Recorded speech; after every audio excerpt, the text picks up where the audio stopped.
Cheryl White made history as the first black female horse jockey in the United States. Born on October 29, 1953, in Cleveland, Ohio, she was raised in a family deeply rooted in the horse racing industry. Her father, Raymond White, was an African-American horse trainer, while her mother, Doris, was a Polish-American racehorse owner. The family owned an 80-acre farm in Rome, Ohio, where they raised several thoroughbred horses. White's passion for horse racing began at an early age. At just 4 years old, she expressed her desire to become a jockey to her father. She later became the first woman to apply for a jockey's license at Thistledown Racetrack in Cleveland, where she trained under her parents' guidance. White attended Grand Valley High School in Orwell, Ohio, graduated in 1971, earning an academic scholarship to Bowling Green State University. White made her professional racing debut on June 15, 1971, riding her father's horse, Ace Reward. Although she took an early lead,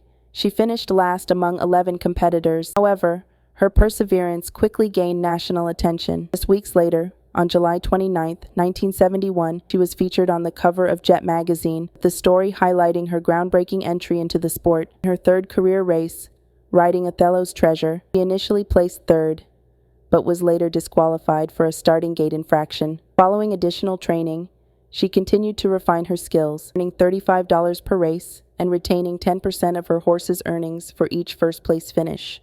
On September 2, 1971, at just 17 years old, White achieved a historic milestone by becoming the first African-American female jockey to win a thoroughbred race. Her victory took place at Waterford Park in Chester, West Virginia. Later that month, she became the first black woman to win 2 races on the same day in different states, securing victories at Thistledown in Ohio and Waterford in West Virginia. Her success led to an invitation to the prestigious all-female Boots and Bows handicap race in Atlantic City, New Jersey, on August 28, 1972, where she finished first out of 14 riders. In 1974, White relocated to California and established herself on the state and county fair racing circuits. She made history once again in 1977, becoming the first woman to win the Appaloosa Horse Club's Jockey of the Year award, an honor she would claim again from 1983 to 1985. On October 19, 1983, she further cemented her legacy by winning 5 races in a single day at the Fresno Fair in Central California. For 5 consecutive years, she held the title of the nation's leading Appaloosa rider, while also competing in thoroughbred, quarter horse, paint, and Arabian races.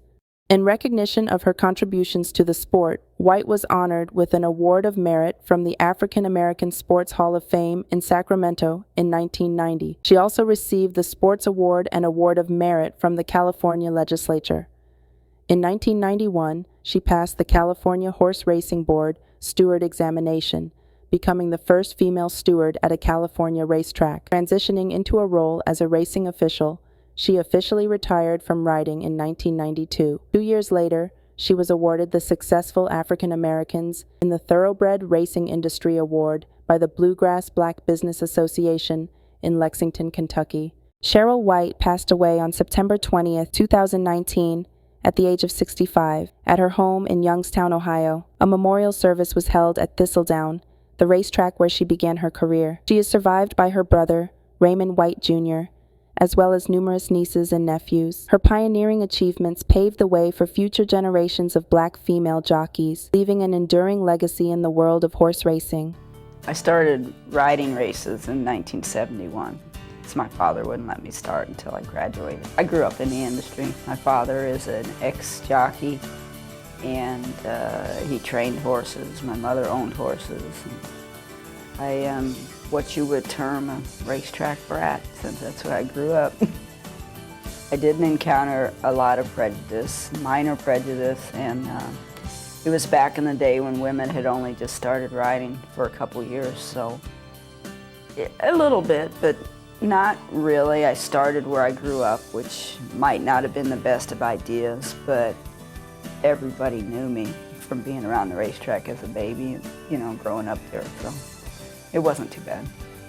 I did ride in a couple of all-women races, but that was back in the day when women were a novelty, so to speak, just starting into being jockeys.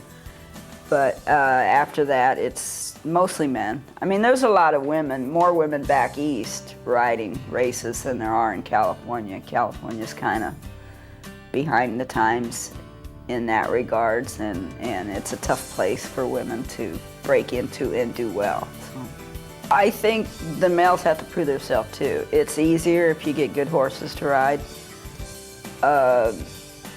I didn't really feel that pressure, so to speak, because not being cocky, but I knew I was good and I knew I was capable and I could ride with or better than a lot of the men.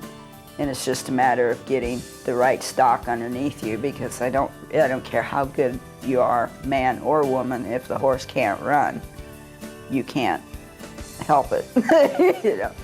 But you have to go out and sell yourself in the morning, hustle around and try to get people to give you chances, and hopefully they're on horses that are live. And then if you can do well and make the best of that opportunity and you do good, and then things fall into place. Some major highlights in my career was I was a leading Appaloosa jockey for the country about 5 times. And leading Appaloosa rider of California since I came out here 4 or 5 times, and I've won some good races. I think a big highlight was retiring a winner. I got to win my last race, which was very fortunate. Got to go out on a winning note, and a couple of minor things maybe with specific horses. The one horse he'd run a lot of times. He was a 10-year-old, and we together won his 100th start, which is, a lot of horses can't get to 100 starts, much less win it as a 10-year-old. So that was kind of good. And I've been fortunate enough to ride some of the best Appaloosas in the country. But I rode all breeds, Arabians, which was my last win, which is a stake race at Los Alamitos, and thoroughbreds, quarter horses. Just like to ride winners, so didn't make any difference what kind of breed they were, since I came here anyway. During the summer, I work as a racing official at some meets, and I'm presently looking to relocate possibly, you know, for a more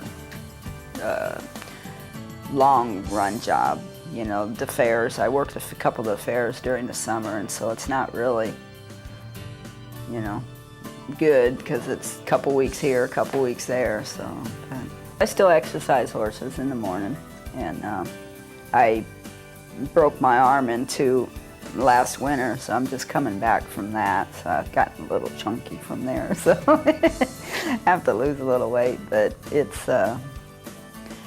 I still gallop horses and work for the 2-year-olds in training sales and stuff. It's in my blood.